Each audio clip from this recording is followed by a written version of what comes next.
Assalamu alaikum достор. Бүгүнкү сабакка кош келипсиздер. Кайрадан Microsoft Office пакеттеринин сабактары боюнча улантабыз. Буга чейин эсиңиздерде болгон болсо, YouTube каналыбызда Word боюнча, PowerPoint боюнча сабактарыбыз даяр кирген. YouTube каналда сурамжылоо кылганбыз. Adobe Photoshop сабактарын тарталыбы же Excel тарталыбы деген. Excel деген жооптор көбүрөөк болгондугу үчүн бүгүн Excel тартууну баштайбыз. Компьютериңизде Microsoft Office'тин пакеттери отурган болсо, бул жерден пуск деген, старт дегенди бассаңыз болот. Же болбосо клавиатурадан ушул Windows белгиси болгон белгини бассаңыз дагы бул чыгат. Бул жерден эле дароо эле Excel деп жазып баштасаңыз дагы болот. Же болбосо бул жерден басып туруп решетка белгисин басып алып, анан эни бассаңыз дагы Excel деген чыгат. Windows 10дорго тиешелүү нерсени айтып атам. Windows 7нин көрүнүшү бир аз башкача болушу мүмкүн. Бирок бүгүнкү күндө Windows 7, 8дерди Microsoft Office колдоно албагандыктан мүмкүн болушунча Windows 10 колдонууну сунуштайбыз. Эгерде Windows колдонуп аткан болсоңуз, Excel деген баскычты басабыз, мындай жаңы бир бет ачылат. Бул бетте өзүңүздөр көрүп тургандай, мына главная деген менен тандалып чыгат. Эң эле башта пустая книга деген болот.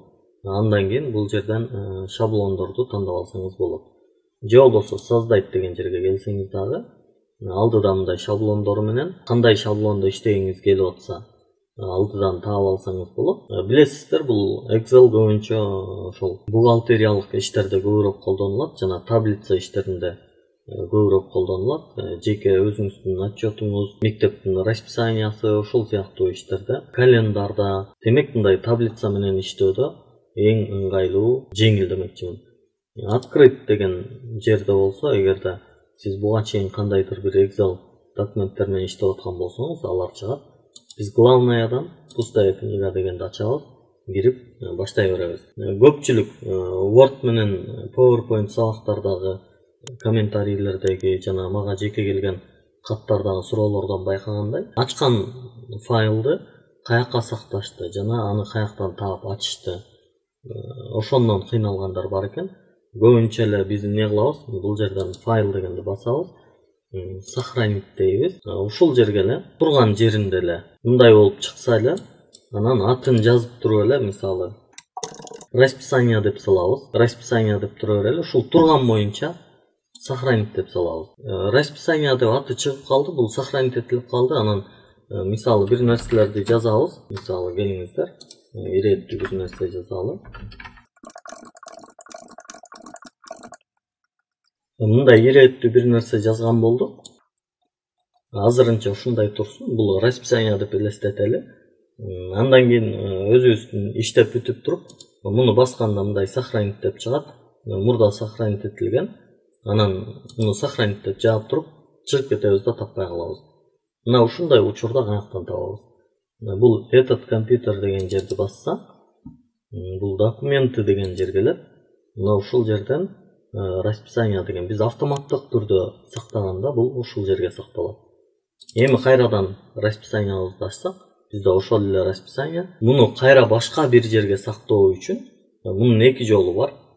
Башка жаңыдан сактоо, бул F12 баскычы клавиатурадан. F12ни бассаңыз, кайра мындай болуп чыгат.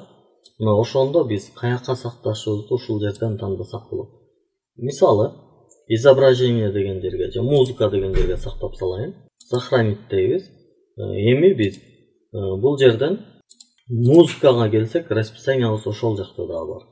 Бул документида да калат, музыкада да калат. Анткени биз музыка жакта экинчисин сактаган болдук. Эми экинчи бир жолу кадимки эле Excel'ды ачабыз. Акыркы иштеп аткан жерибиз көрүнүп турат. Ушул жерге келгенде, кайра жаңы ачканда, главнаяда последнее дегендин алдында бул биз иштеп аткан документтердин ордун көрсөтүп турат. Мына C users турат кейжи, анан music дейт. Ошол жана музыка деген папканын ичинде дегенди ошого чейинки жолду бизге толугу менен көрсөтүп берет. Ага чейинкибиз болсо, мына OneDrive'дын ичинде мына Турат Алыбаевдин документи деген жеринде сакталган экен.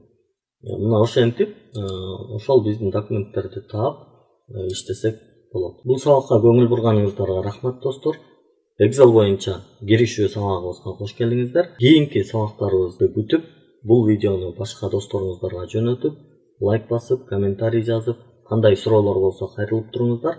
Кийинки сабактарда сиздердин суроолорго дагы жооп табуунун аракетин жасайбыз. Барыңыздарга ийгилик каалайм, жакшы туруңуздар. Өзүңүздү өнүктүрүңүз жана өлкөнүн өнүгүүсүнө салым кошуңуз.